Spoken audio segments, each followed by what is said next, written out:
आज के प्रश्नोत्तरी विभाग में एक बहुत ही सुंदर सा प्रश्न। प्रणाम।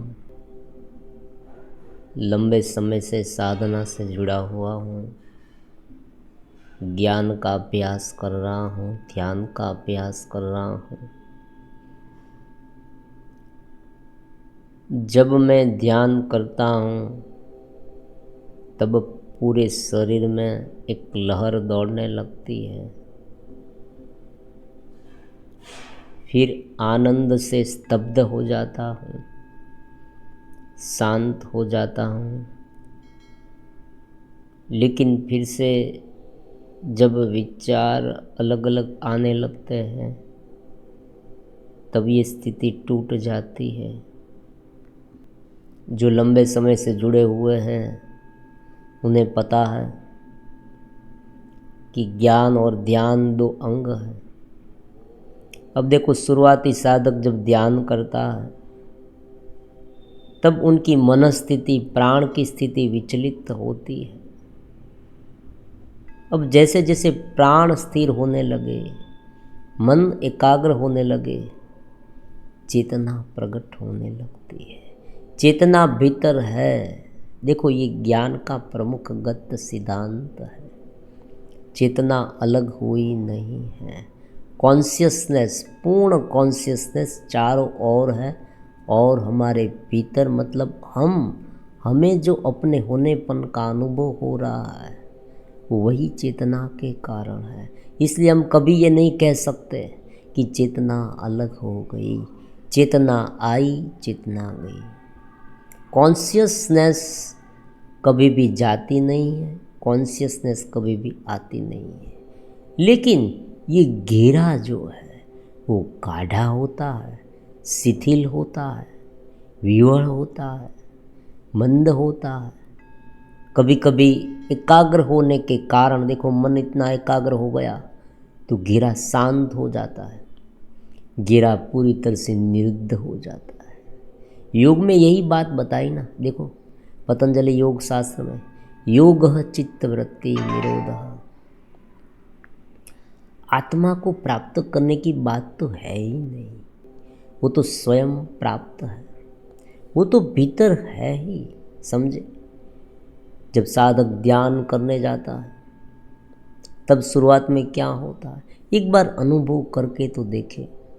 जिसने कभी ध्यान नहीं किया वो शुरुआत कर दे, और जो ध्यान करता है वो और उसे पूरे संकल्प के साथ करे, पूरी श्रद्धा से करे, समझ से करे। ये ज्ञान को जानने के बाद ध्यान करे।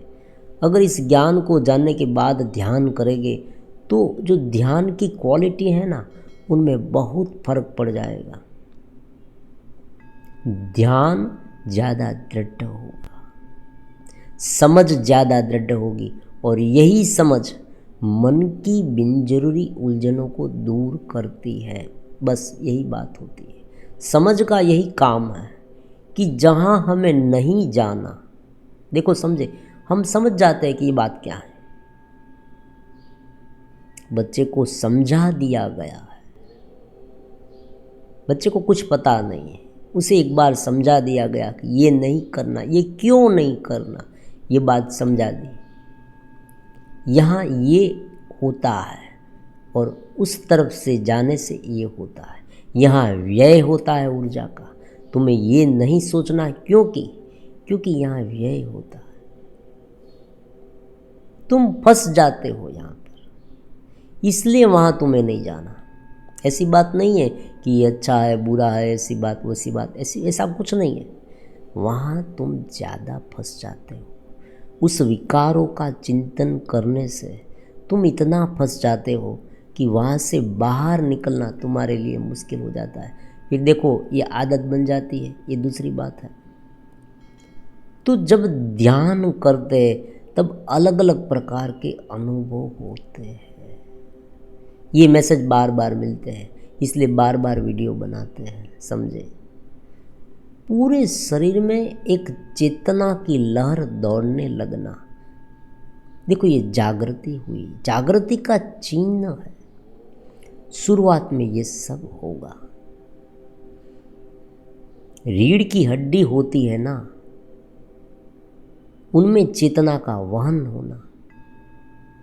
देखो, योग, प्राचीन योग शास्त्र में 3 प्रकार की नाड़ियाँ होती है, इड़ा, पिंगला और सुषुम्ना। सामान्य व्यक्ति जिसने साधना की नहीं है, कभी साधना नहीं की, वो उनका पूरा जीवन इड़ा और पिंगला में बीत जाता है, सुषुम्ना में जाता है। ऐसी बात नहीं, देखो साधना नहीं की फिर भी सुषुम्ना में कभी कभी प्राण का वहन होता है, लेकिन बहुत क्षणिक होता है और उन्हें उनका पता भी नहीं है। देखो कभी कभी क्या होता है कि इतना आनंद अनुभव में आने लगे, हम सुबह के समय पर अर्ली मॉर्निंग उठ गए कभी कभी,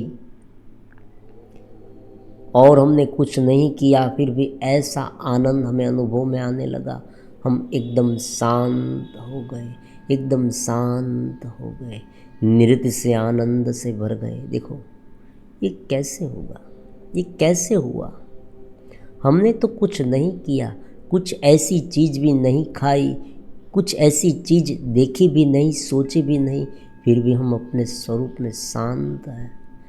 उस शांति के समय में अनायास, देखो ये अनायास है, सुषुम्ना नाड़ी में प्राण का वहन होता है और एकदम शांति अनुभव में आती है।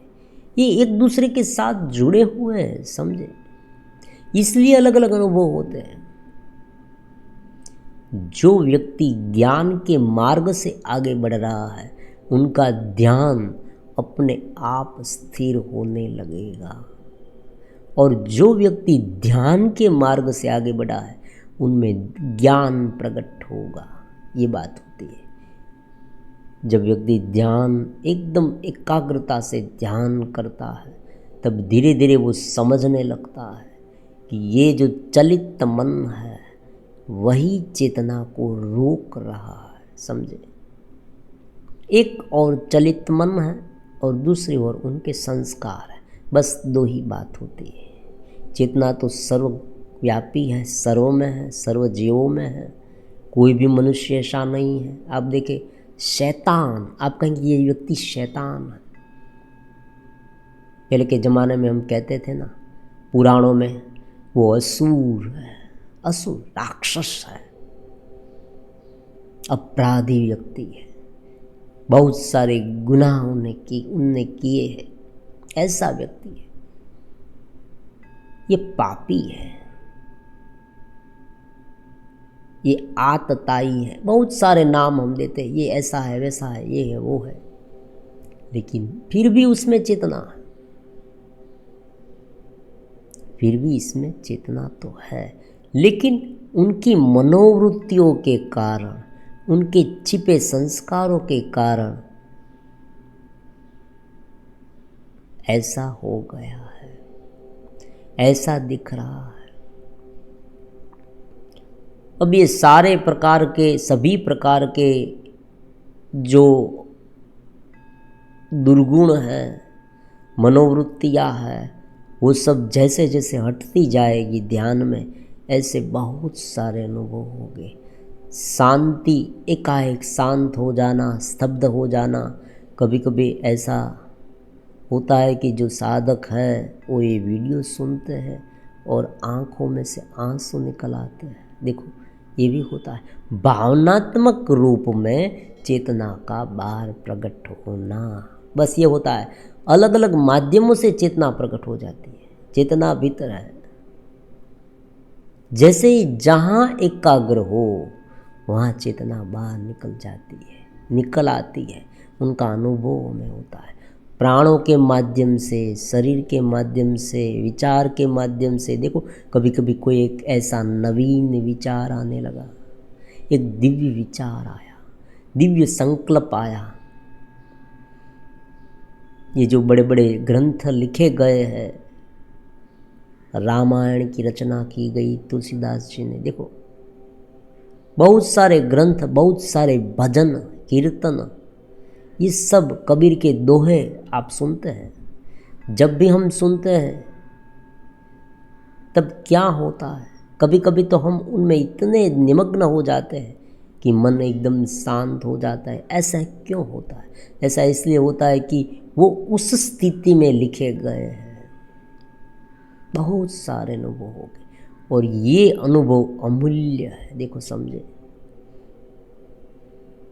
जो व्यक्ति साधना करता है, जो व्यक्ति ज्ञान और ध्यान के मार्ग में आगे बढ़ता है, जो अध्यात्म के बारे में सोचता है, इस पूरे भौतिकता के जंगल में, देखो आज भौतिकता का जंगल है, चारों ओर आग लगी है, और विषय लाओ और विषय लाओ और भुगतो, भुगतने से आनंद मिलेगा। यही होता है बस। सभी प्रकार के लोग उसमें ही लगे, ज़्यादा चाहिए ज़्यादा चाहिए। मैं मांगता हूँ मोर मोर मोर, खूब लाओ, ज़्यादा लाओ, और ज़्यादा और ज़्यादा। विषय ऐसे भुगतो, विषय वैसे भुगतो, ये देख लो वो देख लो। देखो दौड़ने लगता है, जैसे बचकानी हरकत है। देखो छोटा बच्चा है ना, उसे आप छोड़ दे, खुला छोड़ दे, वो यहाँ दौड़ेगा वहाँ दौड़ेगा, यहाँ देखेगा वहाँ देखेगा, इधर देखेगा, चुपकी से देखेगा। देखो वो खिलौने की मांग करेगा। कोई व्यक्ति के पास, कोई दूसरे बच्चे के पास कोई खिलौना है, वो मांगने लगेगा, मुझे ये चाहिए, मुझे वो चाहिए, मुझे ये दिला दो वो दिला दो। यहाँ दौड़ेगा वहाँ दौड़ेगा। छोटे छोटे स्टेप है, वो चढ़ जाएगा फिर उतर जाएगा, फिर चढ़ जाएगा फिर उतर जाएगा, ऐसी ऐसी हरकतें करेगा। हमें नवीन लगता है कि भाई इसमें क्या है, फिर भी वो करेगा। तो इस तरह से ज्ञान नहीं है, ध्यान स्थिर नहीं हुआ है, हमने अपने मन को छूट दे रखी है। और आजकल तो यही कहा जाता है कि अपनी मन की सुनो, मन जो कहता है वो करो। अब देखो मन तो क्या करेगा। अब कोई जो घोड़ा है वो पागल हो गया है, मान लीजिए, उन पर सवार घोड़ेसवार एक सवार बैठा है, उनकी क्या हालत होगी।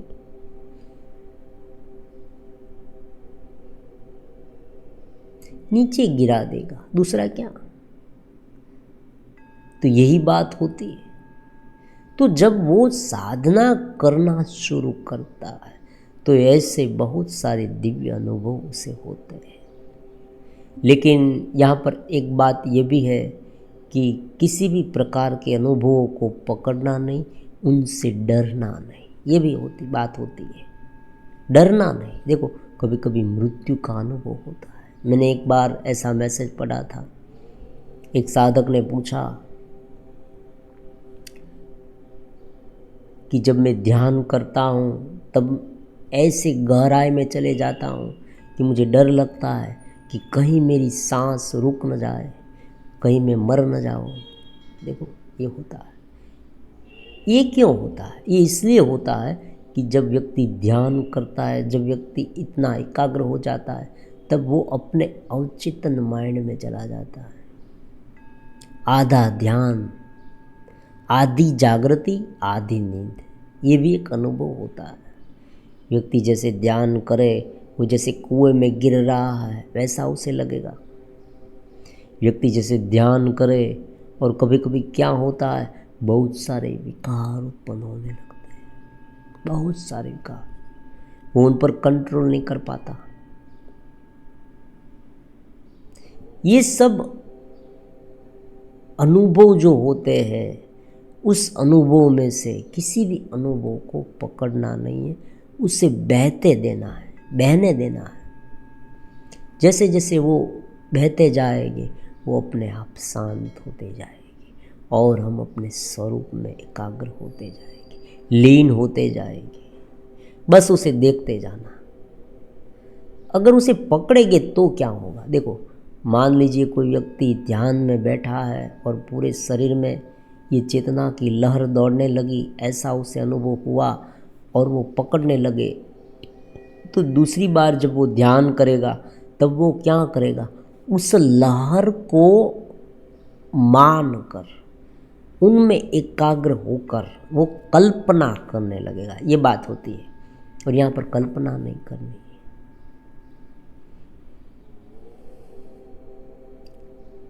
वो ये चाहेगा एक बार मेरे पूरे शरीर में लहर दौड़ गई चेतना की, और मुझे आनंद इतना अनुभव में आने लगा, और आनंद अनुभव में आया तो अब मैं दूसरी बार ध्यान कर रहा हूँ, ध्यान में बैठा हूँ, तब मैं ये सोचूं।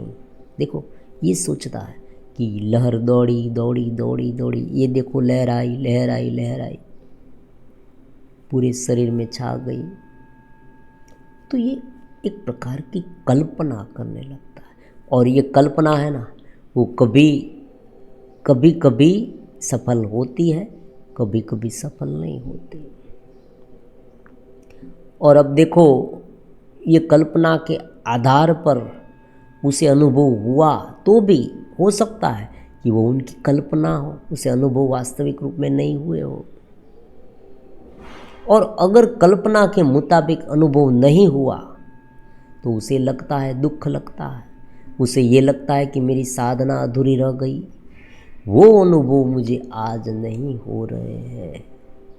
और सच बात यह है कि सभी साधकों के अनुभव अलग अलग होते हैं और हर एक बार अलग अलग अनुभव होते हैं। ये भी होता है, अलग अलग साधकों के अनुभव अलग अलग होते हैं और एक ही साधक के अनुभव भी अलग अलग होते हैं।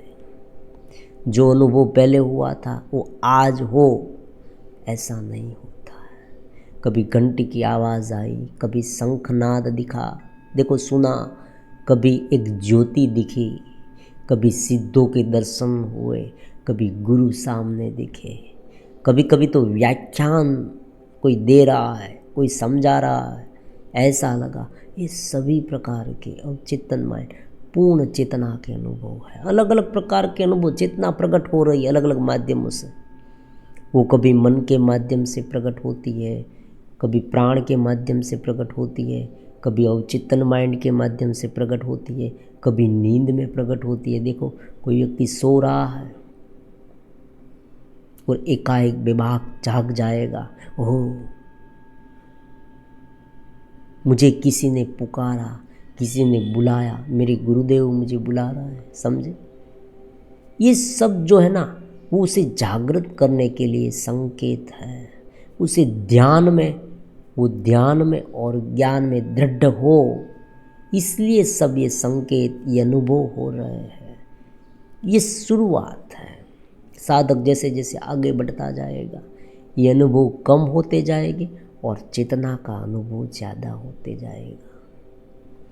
वो अपने शरीर पर, अपने मन पर, अपनी बुद्धि पर कंट्रोल कर पाएगा, वो उसे देख पाएगा, समझ पाएगा ये क्या हो रहा है। देखो ये धीरे धीरे अपने पूर्ण अस्तित्व को समझ पाएगा, अनुभव कर पाएगा, अपनी चेतना को अनुभव कर पाएगा, उनका एहसास स्वयं करेगा। उसे अनुभव करने के लिए मन नहीं है, क्योंकि मन उसमें से बना हुआ है, बुद्धि उसमें से बनी हुई है, प्राण भी उसमें से ही है। अब देखो इस बात को अगर सरलता से समझना है, जब कोई व्यक्ति ध्यान में बैठता है तब उसे शुरुआत में थोड़ा बहुत ज्ञान का अभ्यास करना पड़ता है। इसीलिए इस चैनल में देखो ज्ञान की बातों को ज़्यादा प्राधान्य दिया गया है। कोई भी ऐसी वैसी बात यहाँ पर नहीं होती, केवल ज्ञान, केवल ज्ञान। बस तात्विक ज्ञान को ज़्यादा पकड़े, मूलभूत ज्ञान को ज़्यादा पकड़े। जितना आप उसमें दृढ़ होते जाएंगे ध्यान अपने आप लगेगा, बस ये बात होती है। फिर मन को वहाँ से खींच लाना, देखो मन फिर से वहाँ चला गया, फिर से वहाँ से खींच लाना। मन इतना विवड़ हो गया, पिछली बातें याद आने लगी, कोई अलग अलग प्रकार का विकारी चिंतन होने लगा। ये सब जब होता है, देखो होता है, ये अनुभव भी होता है, ऐसी बात नहीं। सभी प्रकार के अच्छे अनुभव होते हैं, कभी विपरीत अनुभव भी होते हैं, क्योंकि माया काम कर रही है। देखो दोनों आपस में जोर लगाएगी। एक और चेतना है, एक और माया है, क्योंकि लंबे समय से ऐसा हो गया है। ये कोई आज की बात नहीं है। आज हमने वीडियो सुनी, मान लीजिए 1 साल से सुन रहे हैं, लंबे समय से सुन रहे हैं और ध्यान करना शुरू किया है, लेकिन उनके पहले हम क्या करते थे ये भी मायने रखता है ना, समझे। उनके पहले हम क्या करते थे, जो हम करते थे वो सब कुछ भीतर डटा हुआ है, कुछ खाली नहीं जाता। आपने सुना होगा कि ऐसा कहा जाता है कि एक घड़ी आधी घड़ी, आधी से पुनः आध, तुलसी सत्संग की।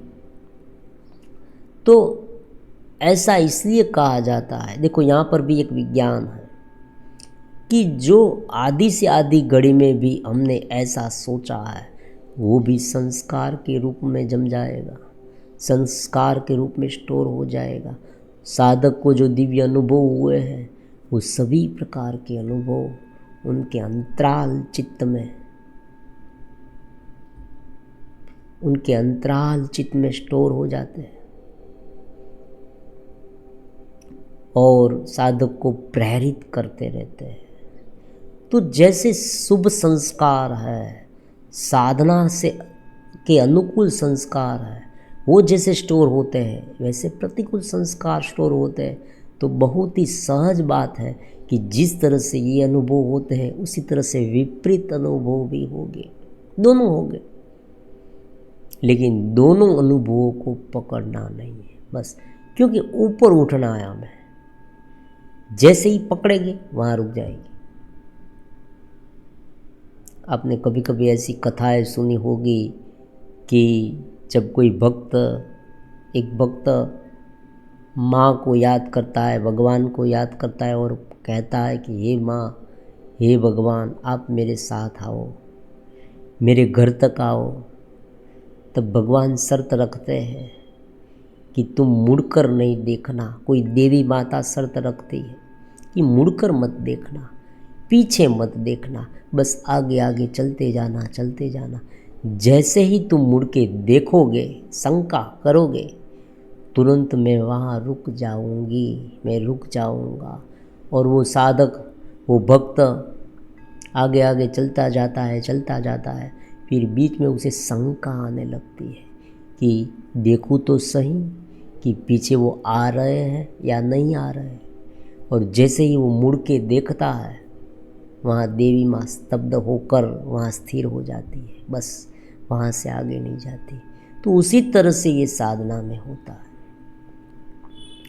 साधक जब कोई भी अनुभव को पकड़ने लगता है, तब वो अपनी जागी हुई चेतना को वहाँ स्थिर कर देता है। वो अपने अस्तित्व को ऊपर नहीं उठाता। वो यही मानने लगता है कि यही अनुभव, ये जो मुझे पूरे शरीर में लहर दौड़ी, देखो ये प्राण के कारण हुआ, जो लहर दौड़ी वो लहर ही होनी चाहिए हर हमेशा, हर हाल में। जैसे ही फिर से ध्यान करे, वही लहर का ध्यान करने लगता है। लहर आई, लहर आई, घंटे की आवाज़ आई, ये अनुभव हुआ, वो अनुभव हुआ, सारे अनुभवों को भूल जाए, बस चेतस में रहने लगे, उस व्योमवत परमात्मा में रहने लगे। अगर ये नहीं हो पाता है, अगर मन इधर उधर भागता है, तो आप नाम स्मरण का आधार भी ले सकते हैं। ये उपासना है। कोई भी उपासना के माध्यम से चित्तस रहना है, उस स्वरूप में रहना है, उस परमात्मा में रहना है। और उसमें महत्वपूर्ण क्या होता है? नियमितता। ये ऐसी बात नहीं है कि आज किया, कल किया, तीसरे दिन किया और चौथे दिन सब कुछ छोड़ दिया। एक ऐसा अनुभव हुआ। कभी कभी देखो क्या होता है साधकों के जीवन में, उपाधियाँ आने लगती है, इतनी आफतें आती हैं, समझे, झंझावात आते हैं, साइक्लोन आता है कि वो सब कुछ भूल जाता है, साधना करना ही भूल जाता है। और ऐसे मैसेज भी मिलते हैं कि गुरुदेव 1 घंटे तो क्या 10 मिनट भी ध्यान नहीं कर पाए। 10 मिनट ध्यान करने के लिए भी हमारे पास समय नहीं है। हम इतने बिजी हो गए इस जगत में। देखो अब ऐसे हाल में क्या करना, ऐसे भी मैसेज मिलते हैं। ऐसे हाल में एक बात शांति से समझना है। देखो रात तो होती है ना, रात में आप सो जाए, फिर आधी रात को उठें, समझे, ये होता है। दूर कहीं नहीं जाना, अपने ही बिस्तर पर देखे, समझे, सोचे कि ये क्या है, मैं पूरे दिन आज मैंने क्या किया। सुबह से लेकर शाम तक मैं ये सब करता रहा, कल भी मैं ये करता रहूँगा, परसों भी मैं करता रहूँगा, इनके पहले समय में भी मैंने यही किया है, जन्म से आज तक मैंने यही किया है, और मेरे आसपास के लोग जो है वो भी यही कर रहे हैं। देखो ये तो होता रहेगा। शरीर है, शरीर के अनुसार काम करेगा। मैं जहाँ जीवन जी रहा हूँ उनके मुताबिक सब कुछ चलता रहेगा। मैं सर्विस करता हूँ तो सर्विस में काम रहेगा, मैं बिज़नेस करता हूँ तो बिज़नेस में काम रहेगा, लोक व्यवहार रहेगा। देखो आदान प्रदान होता रहेगा। ये सब शरीर के लेवल पर है। लेकिन मैं यहाँ आया हूँ, मुझे मेरे स्वरूप को जानना है, मुझे परमात्मा को जानना है, मुझे दिव्य चेतना से जुड़ना है, समझे। क्योंकि ये शरीर मेरा बाह्य है ना, वो वास्तविक रूप में मेरा नहीं है। ये शरीर जो मुझे मिला है वो शरीर के भोगों के लिए, शरीर को सुखी करने के लिए, सुख सुविधा देने के लिए जो मैंने सब कुछ एकत्रित कर रखा है या मैं एकत्रित कर रहा हूँ, मैं उनके बारे में सोच रहा हूँ, शरीर के बारे में। कोई भी मेरी क्रिया है, दिन भर की क्रिया, वो अगर कोई पूछेगा कि तुम ये क्यों कर रहे हो, मैं कह रहा हूँ कि ये मैं इसलिए कर रहा हूँ कि मैं बहुत सुखी हो जाऊँ, मेरे बच्चे सुखी हो जाए, बस यही बात होती। तो सुखी होना मतलब ये शरीर की ज़रूरत को पूर्त करना या उसे साधन संपन्न करना, उसे सुख सुविधा देना। और कोई लोग अय्यासी के लिए जीवन भी जीते, ऐसे लोग भी हैं। देखो कोई व्यसन के लिए जीवन जीता है, आदत बन गई है, और मोर, अब देखा होगा ये सूत्र, मोर, मैं मांगू मोर, मैं ज़्यादा मांगू। तो ये सोचना, शांति से सोचना, जैसे जैसे सोचते जाएंगे पता चल जाएगा कि बस अब बहुत हो गया है, अब जो हो रहा है बाहर उसे मैं बाहर होने दूंगा, लेकिन मैं मेरे भीतर उपराम होता जाऊंगा। देखो ये इतनी बड़ी दवा है, लाख दर्द की दवा।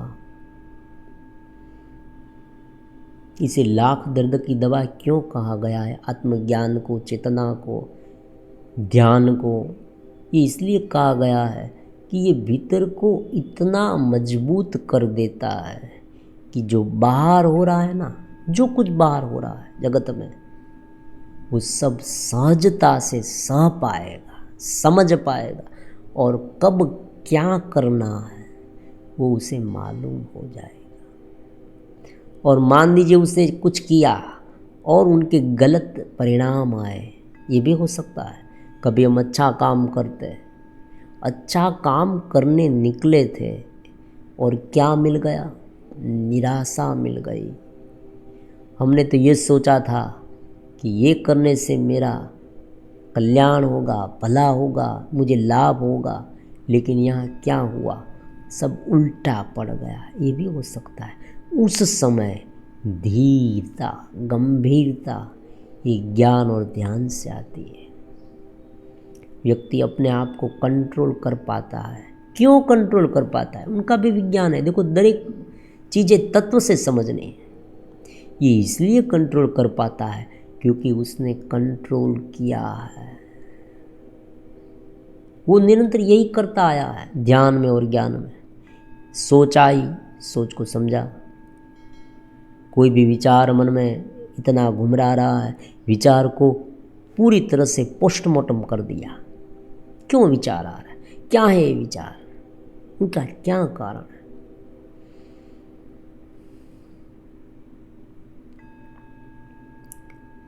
और जो भावुक व्यक्ति है, जो अत्यंत इमोशनल है, देखो ये होता है इमोशनल, जगत से इतने आसक्त हो गए हैं, उनके लिए भी अलग प्रकार की साधना बताई गई। परमात्मा से प्रीति रखनी। साधक किस कैटेगरी का है वो उसे पहले तय करना है, फिर उनकी उपासना की अलग अलग पद्धतियाँ होती है, लेकिन मूलभूत क्या है? व्योम चेतना, परमात्मा जो अनंत ब्रह्म है, समझे, उपनिषद का ब्रह्म। हम उसे उपनिषद का ब्रह्म कहेंगे, क्योंकि आज भगवान की भी अलग अलग बहुत सारी व्याख्याएं हैं, तो उसमें कौन सी व्याख्या समझे, कौन सी कैसे है, भगवान काल है, गोरे है, देखो समझे, अलग अलग प्रकार के परमात्मा हमने कल्पनाएं की है, ऐसे है वैसे है। तो उपनिषदीय ब्रह्म, तो जो उपनिषद में वर्णित परमात्मा ब्रह्म है, चेतना है, उनमें रहना है, उस चैतन्यता में रहना है, क्योंकि उनमें से ही ये पूरा जगत उत्पन्न हुआ है और उसमें से उनमें ही विलीन हो जाएगा। ये जिस तरह से मकड़ी, ये उपनिषद में यही व्याख्या है, मकड़ी जिस तरह से जाल बनाती है और अपने में समेट लेती है, उसी तरह से उसमें से ये पूरा जगत बना हुआ और उसमें विलीन हो जाएगा। अब देखो ये क्यों है, उनके बारे में भी वीडियो आया था और कहा था ये तात्विक रूप से इसलिए है क्योंकि पंच महाभूत तत्व है, वो एक तत्व में दूसरा तत्व, दूसरे तत्व में तीसरा तत्व, इस तरह से सम्मिलित होकर अंत में जो रहती है वो चेतना है, और यही चेतना हमारे भीतर है। तो ध्यान से, ज्ञान से जब ये अनुभव होने लगे तब बहुत अच्छी बात है। और कभी कभी वीडियो जब आप सुनते हैं तब एकदम स्तब्ध हो जाते हैं, तब एकदम आनंदित हो जाते हैं, तो ये शुरू रखें। जब भी ध्यान का अनुभव होने लगे, जब ज्ञान स्थिर होने लगे, जब ये स्तब्धता, जब ये आनंद अनुभव में आने लगे, तब उसमें रहने लगे, बस ये बात होती। उसे लंबा करें, उनसे भाग मत जाए, उनसे डर मत जाए, उन्हें छोड़कर चले मत जाए, विषय मत बदल दे। देखो ये होता है, बहुत बार ऐसा होता है, ये निजी बातें हैं साधकों की। कभी कभी किसी व्यक्ति को ये लगता है कि ये क्यों कहा गया, ये क्यों कहते हैं, ये क्यों बोलते हैं, ये कहा वो कहा, ऐसी बात नहीं। ये इसलिए बताया गया है कि हर एक साधक को अलग अलग अनुभव होते हैं और हर एक साधक को ध्यान में रख कर चलना पड़ता है, क्योंकि हमारे साथ बहुत सारे साधक जुड़े हुए हैं। तो जो साधकों को अलग अलग अनुभव होते हैं उनके हिसाब से ये बोलना पड़ता है, क्योंकि अलग व्यक्ति अलग अनुभव। दो पत्थर है ना, दो पत्थर वो भी समान नहीं होते, समझे। तो दो जीवंत व्यक्ति कैसे समान हो सकते हैं? उनकी आयु, उनकी मनोवृत्तियाँ, उनके पूर्वग्रह, उनके साथ जो घटित हुआ है वो समय, संजोग, ये सब अलग अलग, माहौल अलग है। वो किस माहौल में पले बड़े हैं, वो सब उसने क्या मान रखा है, उसने क्या सोच रखा है, उसने क्या पढ़ रखा है, देखो ये सब प्रकार का है अलग अलग साधकों में, और उसी प्रकार से उससे अनुभव होते हैं और वो अनुभव के प्रश्न पूछे जाते हैं और उनके उत्तर यहाँ दिए जाते हैं। तो स्वाभाविक रूप में एक ही ध्येय के साथ चलना है। अगर तुम इस ध्येय के साथ चलोगे, जैसे ही ये आनंद अनुभव में आने लगे, जैसे ही तुम्हें ये ध्यान का अनुभव, ज्ञान का अनुभव होने लगे, तब उन्हें और ज़्यादा करते रहना है, लेकिन उस अनुभव को पकड़ना नहीं। यही निष्कर्ष है, क्योंकि अनुभव अलग अलग होंगे। और कभी ये भी होता है, कुछ साधक ऐसे होते हैं वो ये बताते हैं कि मुझे कोई अनुभव नहीं हुआ। अब जल्दी से ये बता देते ऐसा क्यों होता है? कोई अनुभव नहीं होता। ऐसा क्यों होता है? ऐसा इसलिए होता है कि जब साधना करते हैं, समझे, जब ज्ञान और ध्यान के अनुसार जीवन जीते हैं, तब ठीक तरह से उनका पालन नहीं किया है। ये देखो, अगर कोई भी साधना की, ज्ञान की बातें केवल ही केवल यंत्रवत करते रह गए ना, तो कोई अनुभव नहीं होगा। यंत्रवत मतलब कि मान लीजिए सुबह उठे, सोच आदि क्रिया की, जल्दी जल्दी जो मंत्र जाप करना है, माला जपनी है, वो जल्दी जल्दी कर ली, चलो जल्दी जल्दी ओम नमः शिवाय, ओम नमः शिवाय, ओम नमः शिवाय, ओम नमः शिवाय, रख दी, बस चलो तोड़ो। ऐसी बात नहीं, अपने आप को उनमें समर्पित कर देना। अगर ये बात करेंगे और अनुभव ना हो तो कहना हो गए हो गए। गहराई से सोचना। अब देखो, एक सुंदर सा एग्जाम्पल है। मान लीजिए एक व्यक्ति बैठा है और ये सोच रहा है कि मेरे पीछे 2 शिकारी कुत्ते दौड़ रहे हैं। ये सोच रहा है 2 शिकारी कुत्ते इतने बड़े, और उनके दांत है ना, वो इतने बड़े बड़े, इतनी बड़ी बड़ी आँखें, हाँ करके दौड़ रहे हैं। वो ये सोचता है, लेकिन शांति से बैठा है। अब देखो, अगर वास्तविक रूप में अगर उनके पीछे ये कुत्ते दौड़े होते तो वो क्या करता? कितना भागता, कितना डर जाता। देखो, अरे अरे भागो भागो, मर जाऊंगा मैं, अभी काट लेगा साला, भागते ना। यही होता है। तो जब व्यक्ति अपने आप को समर्पित कर देता है और उस ज्ञान को, उस ध्यान को, समझे, ज्ञान और ध्यान को मायने रखता है, उन पर श्रद्धा से जुड़ता है, उन्हें नज़रअंदाज नहीं करता। कभी कभी क्या होता है कि कोई भी बात आप सुनते हैं, कथा सुनते हैं, ध्यान सुनते हैं, ज्ञान की बातें सुनते हैं, ये वीडियो सुनते हैं, तब आप, कोई व्यक्ति क्या करता है, कोई व्यक्ति, आप नहीं, कोई व्यक्ति ये करता है कि उसे नज़रअंदाज कर देता है। मतलब कि ये चल रहा है, हम अपना चलने देते हैं और ये भी चलने देते हैं, दोनों बातें चलने देते हैं, कोई सुधार नहीं होता। उसे इतना मन पर नहीं ले लेते, ये बात होती है। उन्हें क्या करना है, उतना मन पर नहीं ले लेते हैं, उन पर इतना गौर नहीं करते, उन्हें इतना ध्यान में नहीं लेते, उसे सामान्य मानकर छोड़ देते हैं। ये तो होता है। ज्ञान की बातें भी होती हैं, कथा की बातें ही भी होती है, सुनने में अच्छी लगती है, रुचिकर लगती है, ठीक है, चलो थोड़ी देर तक सुना, छोड़ दिया। जो करते थे वो करने लगे। जो सोच शुरू रखी है, देखो, जो सोच चल रही है आज तक, उसमें बदलाव आना चाहिए। हर एक व्यक्ति की आदत बन जाती है कुछ चीज़ों को के बारे में सोचने की। ये सब कब मालूम होगा? जब निरीक्षण होगा। आत्मनिरीक्षण उसे कहते हैं, अपने आप का निरीक्षण। मुझ में क्या हो रहा है, मुझ में क्या घटित हो रहा है, मेरी कहाँ पर चूक हो रही है। तो ये अनुभव हो रहे हैं, उसे पकड़ना नहीं है और सहज रूप से ध्यान, ज्ञान, इस दोनों के साथ सम्मिलित रहना है। अपने इस घेरे को समर्पित भाव से जोड़ देना है, श्रद्धा से, ज्ञान से, भगवत भाव में प्रीति रखनी है।